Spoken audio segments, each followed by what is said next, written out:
Selamat pagi pemirsa, apa kabar Anda hari ini?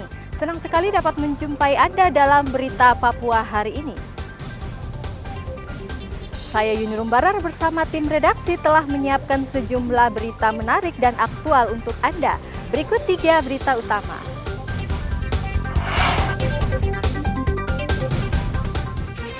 Tertangkap tangan membawa senjata tajam saat unjuk rasa 14 pemuda diperiksa di Mapolres Jayapura Kota.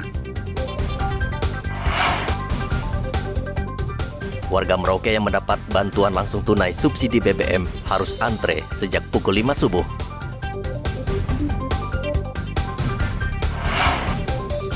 Polisi menggerebek pabrik miras oplosan di Sorong.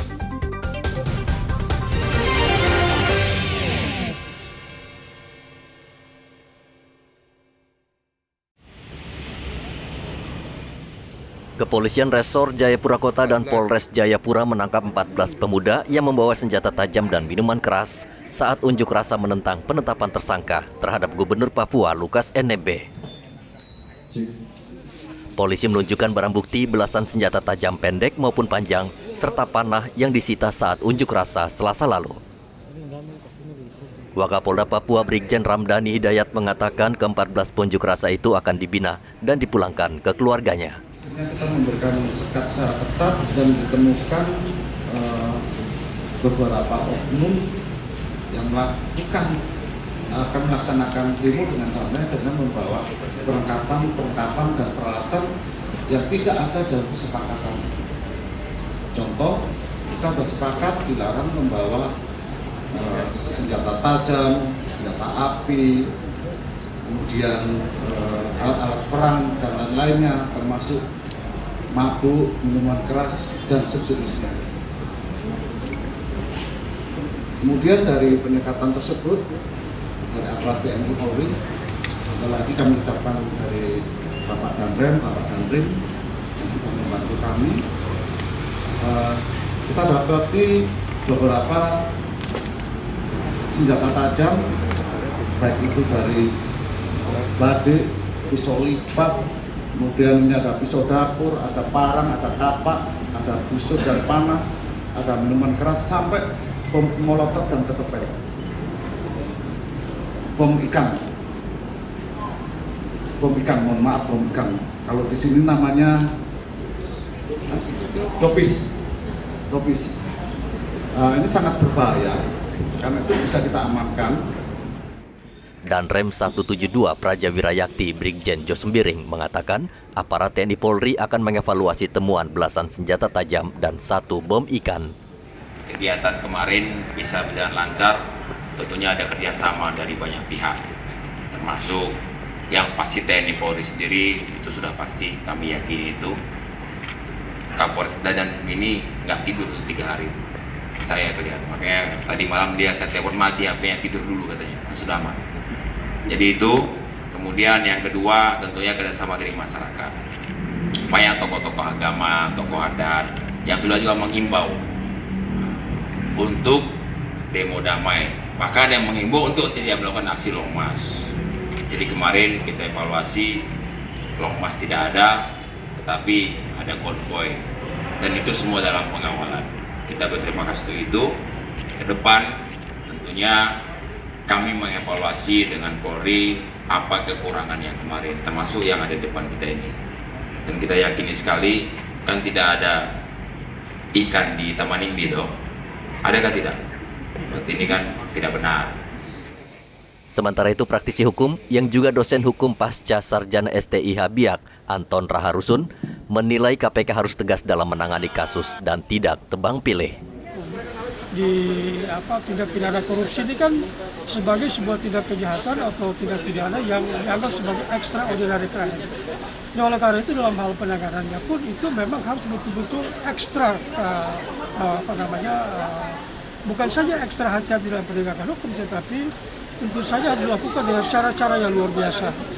Sebab modus-modus operandi yang terjadi dalam lingkup tindak pidana korupsi itu kan banyak modus.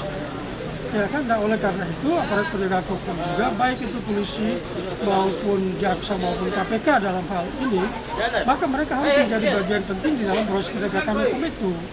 Nah, jadi tidak ada toleransi. Ya.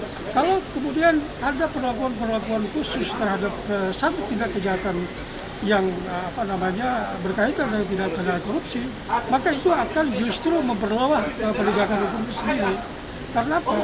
Harus secara tegas untuk memberantas tindak pidana korupsi. Karena bahaya tindak pidana korupsi ini kan justru menyengsarakan rakyat dan merugikan rakyat di dalam berbagai aspek kehidupan.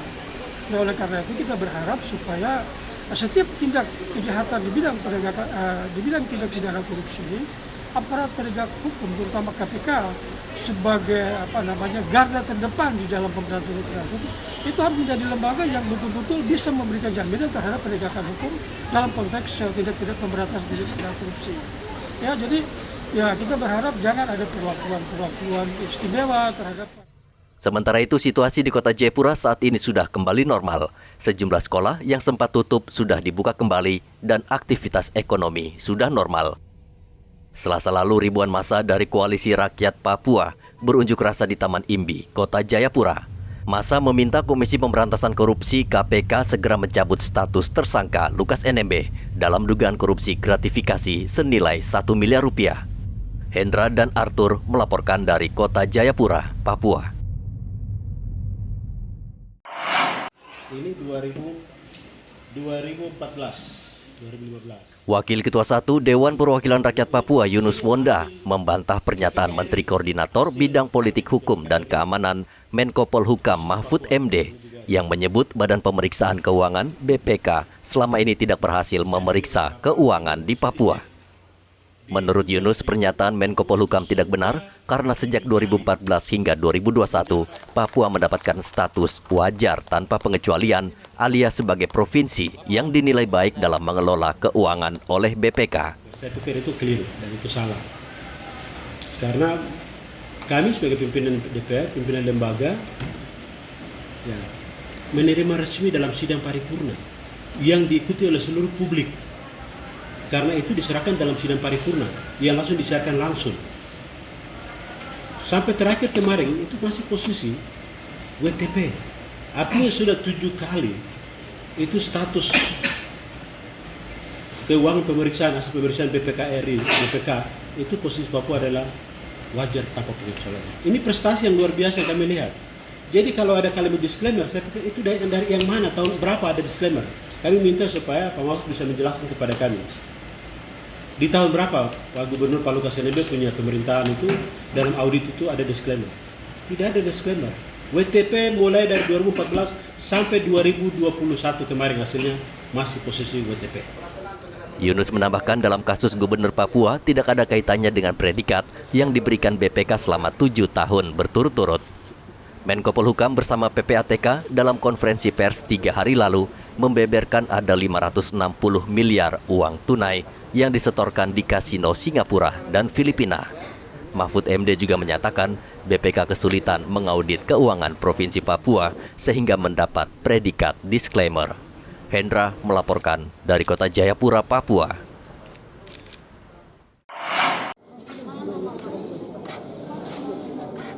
Antrian warga untuk mendapatkan dana BLT BBM di kantor pos Merauke masih terlihat. Warga bahkan rela datang sejak pukul 5 subuh agar bisa mendapatkan dana BLT. Ketika kantor pos Merauke membuka pintu, warga langsung berebut masuk untuk berada di urutan pertama. Tadi ke sini datang jam berapa antri ini, Bu? Jam 5. Jam 5. Terus sekarang sudah dapat antrian belum? Belum. Ini sudah jam berapa? 10 ya? Belum tahu ya, masih jam 10. 10 iya. Oke. Ini antri jam berapa, Ibu? Jam 6. Jam 6. Iya. Ini sudah jam berapa? Jam 10 belum dapat giliran ini, Bu? Ya, itu sudah. Tanggung orang banyak kok. Orang banyak ya, berdesakan ya? Ya.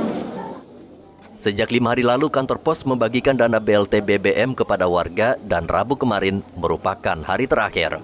Namun kantor pos akan memberikan waktu khusus bagi warga yang tidak sempat datang dan mengambil dana BLT BBM. Untuk Merauke ada sebanyak 17.000 warga yang berhak mendapatkan dana BLT BBM. Mereka tersebar di 22 distrik.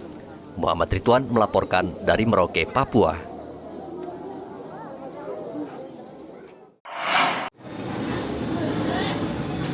Warga Kelurahan Rimba Jaya dan Maro Rabu kemarin mendapatkan giliran pembagian dana BLT BBM di kantor pos Merauke. Seharusnya lebih dari 1.700 warga di 2 kelurahan ini mendapat dana BLT BBM. Namun ternyata banyak di antara mereka harus menelan kekecewaan. Sebagian dari mereka namanya tidak tercantum di papan pengumuman sebagai penerima dana BLT BBM. Blasius misalnya, hampir 1 jam memperhatikan papan pengumuman, namun ia tetap tidak menemukan namanya. Nama ini? Sudah cek nama tapi tidak ada nama. Tinggal di mana memang? Saya RT 1 Rimba Jaya. RT 1 Rimba Jaya. Yang lalu dapat nama, ada nama tidak yang lalu? Tidak ada, minggu lalu tidak ada. Minggu sekarang juga tidak ada nama.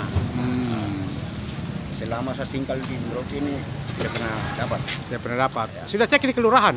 Kelurahan Rimba Jaya sudah saya cek. Terus bilang apa di sana? Pak RW dibilang nama tidak ada. Nanti aku cek di kantor pos sana. Terus cek tidak ada ya? Cek begini tidak ada. Saya cek di dalam, di laptop, tidak ada juga. Mama, ini sudah cek nama ini? Nah, ada nama tidak? Tidak ada nama? Iya. Oh, terus yang lalu ada nama tidak juga? Tidak ada juga. Selama ini pernah dapat tidak? Tidak. Tidak pernah dapat? Iya. RT berapa tinggalnya Ibu? Di RT berapa, Kamedoga? RT 1. RT 1. Nah, Ibu rasa kecewa kah tidak? Saya kecewa juga. Belum dapat uang juga. Oh, belum pernah dapat ya? Tidak pernah. Warga yang namanya tidak tercantum kecewa. Kantor pos menyarankan mereka untuk mengecek di RT dan kelurahan. Muhammad Ridwan melaporkan dari Merauke, Papua.